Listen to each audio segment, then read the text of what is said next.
Hello. Hello. My name is Joe. I'm just moderately tangled. We'll just leave that there.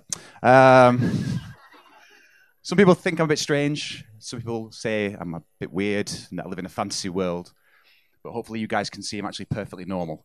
And I'm sure the people watching this live at home would thoroughly agree with that statement. So we're off to a good start. Yes, this isn't my full-time job, which should become shockingly clear over the next 5 minutes or so that we spend together. I've actually spent the last 10 years, well, more than 10 years, in fact, working in immigration. And it's sadly ironic to spend over 10 years working in immigration and the only thing going nowhere is your own career. It's rewarding. It's not the worst job I've ever had, though. One of my first jobs was sitting on my own in an office, talking to people on the phone I didn't like, about shit I didn't care about. But, you know, the Samaritans, it's not really for everybody, is it? I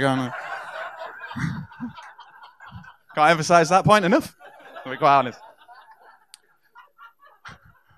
I'm going to hell. I'll tell you what, working for 10 years in immigration, it does, you do learn a few things. One lesson it's taught me is to think very carefully about my use of the English language, particularly when I'm speaking to someone with whom English is not their primary method of communication. I'll give you an example. This guy had a problem in his house, his accommodation. I couldn't fix it. So I said, well, I'll tell you what, you stay here, I'll go find an answer. And I'll give you a bell later. And he looked at me confused and said, a bell? What is this bell? Is it perchance a magic bell that will remedy the problem? Or perhaps I will use the bell to signal the attendance of a crack team of professionals far less inept than yourself to come and fix the problem. I'm sorry if I'm not speaking accurately and coherently, but English is my fifth language. In my country, I'm but a humble nuclear physicist, not a highly decorated housing manager, such as yourself. Now, there's probably a couple of questions in regards to that. One, Joe, where the hell was that accent supposed to be from? And two, is it racist? Well, the answer is no, it's not racist. What you just witnessed there is the only other voice I can actually do, so it's important that you get on board with my apparent lack of talent. But it did annoy me that I'd spoken and got things wrong and miscommunicated, because one of my pet hates is people that do that. Just say, stupid crap. One of my colleagues was talking to me the other day. She was telling me about a friend of hers that smoked when she was pregnant. And I was like, oh my God, really? And she said, yes, it's disgusting.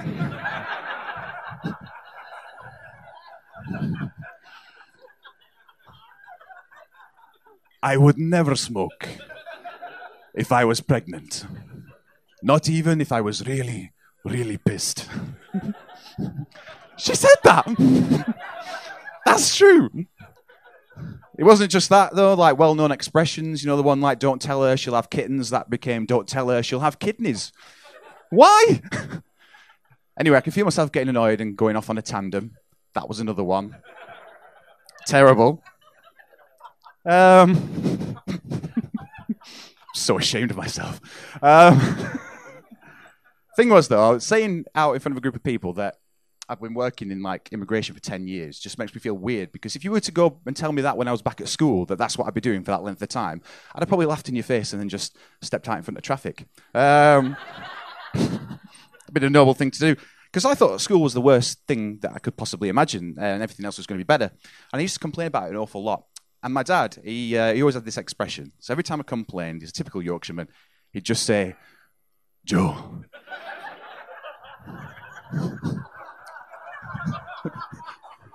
these are the best days of your life. Enjoy them. And that'd be for most things. So I'd be like, Dad, I don't want to go in school today. I forgot my homework. I'm going to get in trouble. Joe, these are the best days of your life. Enjoy them. Dad, I don't want to go to school tomorrow. I've got this test. I haven't revised. I'm going to flunk it. Joe, please. These are the best days of your life. Enjoy them. Look, Dad, I'll be honest with you. I don't want to go to school tomorrow. because, today I got the shit kicked out of me for wearing this school sweater that wasn't a compulsory part of the uniform, at least according to their school guidelines. Joe, you are dead to me. Like I said, he was his answer to most things, but not everything. And in fairness, it was a terrible sweater. And my dad actually blamed my mum for that. He was very much like, Julie, I can't believe you sent my son dressed this way. But my mum, she gave him back as good as she got. And she was like, Gary, go and fuck yourself.